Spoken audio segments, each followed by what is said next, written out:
There is a lot to see.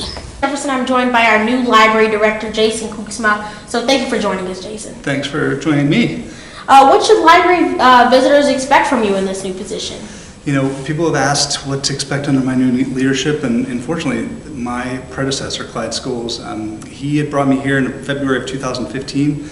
Give me a lot of freedom to explore what the future of the library looks like in the last 4 years, and I'm surprised it kind of looks like it does today. So, you know, more of the great customer service that people have expected, and you know, one of the things we do with the library is try to anticipate how our community's needs change, and we'll continue to do that. And what does this new position mean to you? Because I know you take pride in the library, so what does this mean to you? I've been here for about 4.5 years, and I'm an Ohio native, but in the last 4 years that I've been here, this library has come to mean a lot to me and to my family, and so it was really humbling to get the kind of community support that I got from people when they heard about the appointment and about me being able to step into this role. What new programs will you implement? Because I know the library has many of them, but what are some of the new ones you might implement? We don't have all day to talk about that, for sure. But you know, one of the things that's amazing about the library is it's so many different things to so many different people. But as we get ready to open main library, we're excited about some of the new spaces that people will be able to use. You know, we'll have community rooms that people will be able to use before and after the library is open. We'll have some spaces that organizations can use for, they can borrow for a day or 2 days or a couple weeks or a couple months at a time to do work. So it's we're always kind of evolving our programs and services. One of the things, you know, books and literacy are our brand, and that's certainly a lot of the work that we do. But it's so much more around workforce development, and even here at Main Library, we're rolling out an audio-video lab or a studio where people can, like yourself, could come in here and do some interviews and do some editing and things like that. So trying to anticipate community needs.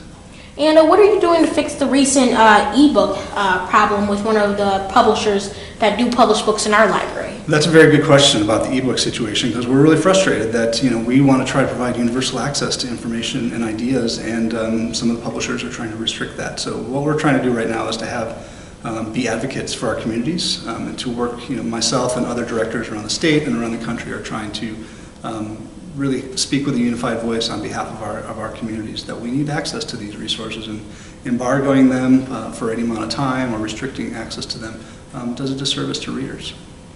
What inspired you to work with the library? You know, I came from a media background, so I was a magazine publisher back before I became a librarian, and in that work I was working to sort of amplify underrepresented voices in communities and working with other journalists and media activists around the country. And I think in a similar way, you know, working in public libraries, I'm helping people access information, helping people create new culture, create new ideas, create new community, and it's a pretty direct line, I think, from the work I've been doing. It's a pretty rewarding place to work. What are you doing to implement digital content? Because ebooks are part of digital content. So what are some future digital content things that you're going to be implementing in our local library? One of the things that we like to talk about at the library is how we're not just a place, but we're also a platform on which people can create new culture, new ideas, new content. I would ideally love for the library to be a hub where we're able to host digital content, whether it's music, digital media, places like that, you know, providing another platform for people to share content about their communities. So that could be down the pike pretty soon. We've been talking about that for a couple of years. What new features will be implemented in the new main library? We're about 40 plus days into the construction, so can you maybe give us a little sneak peek at some of the things that are going to be implemented? Well, I'd be glad to show you around, certainly. Main library is taking on a transformation. We have about 300,000 square feet here, and we're renovating about 150,000 of it. It's almost half of that. We are creating new spaces for collaboration. We're creating, we brought our cafe and gift shop up to the first floor. We're creating an entirely different experience for people that we think is a nod to the tradition of this gorgeous, you know, 1940s Art Deco building, but also the future of how people want to use the library. So I mentioned things like we'll have a studio lab where people can do all sorts of making. We'll have different ways for people to take technology around the building, you know, not just have to sit at a public computer, but maybe check out a laptop and go to a different part, a quiet part of the library.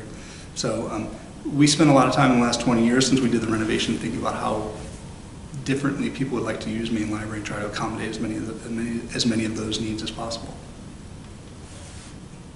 How will you inspire people to visit the new library? Well, we invite people like you to come share the good word about Main Library. To, you know, it's one of those things that it's a hidden gem. You know, I think, are very fortunate. One of my goals here as the director is to help us. Plenty of people appreciate the library system, and I think what I'd like to do is help shine a brighter light on what an incredible world-class library system we have. And this main library, there are tons of different ways people can use it. You can use it traditionally as a large collection of books. It's a place where people can come and hang out. We have one of the city's first rooftop parks. So there's lots of different ways for the community to enjoy Main Library, and we look forward to that. And you said 40 days out, September 28th. Yeah. So what do you see for this library in the next 5 years? As we plan for the future of Main Library and the library system as a whole, we're always trying to anticipate how communities' needs are changing. It's difficult to say, but what we try to do is plan flexibility into our work when we're doing new renovations, and I hope you get a chance to visit the Mott Branch someday. There's a new studio there as well, and it's a remarkable piece of architecture. So over the next 5 years, more of the great work that we're doing, but also being receptive to what community would like to see in the library system. And how will the library keep advancing as far as time, like next 5 years, 10 years, 15? So what are some things that will keep this library advancing? I think one of the things that's remarkable about public libraries is that they're rooted in this centuries-old tradition, but also have the flexibility to be adaptive to how people's needs are changing. And so one of the big things that will change is, I think, our usage of digital media, digital content is going to increase. We see that happening every month. We'll always have books, we'll always have a place for people to come do research. But it's also, I think, over the next 5 years, we'll see it more evolving as it's already an anchor in many communities, but also seeing it as a platform on which we're building community. I think technology is incredible, but it also has the ability to separate us from each other in certain ways. And I like to see the library as a physical place where people are coming back together. What types of people should take use of this library around our community? Everybody should use the library. It is for everyone, and that's one of the things that's really remarkable, that we are able to have, we have about 400 people who work here at the library, and we're serving people at the earliest days of their lives in early childhood literacy programs, all the way up into their senior years, maybe even if they're homebound. So we have mobile services where we're going to people's homes and delivering books and media to them when they can't make it to a branch. So it is quite literally the only place that is for everyone, where you're not expected to buy something when you walk in here. So the new school year is starting, so how will students take advantage of the library?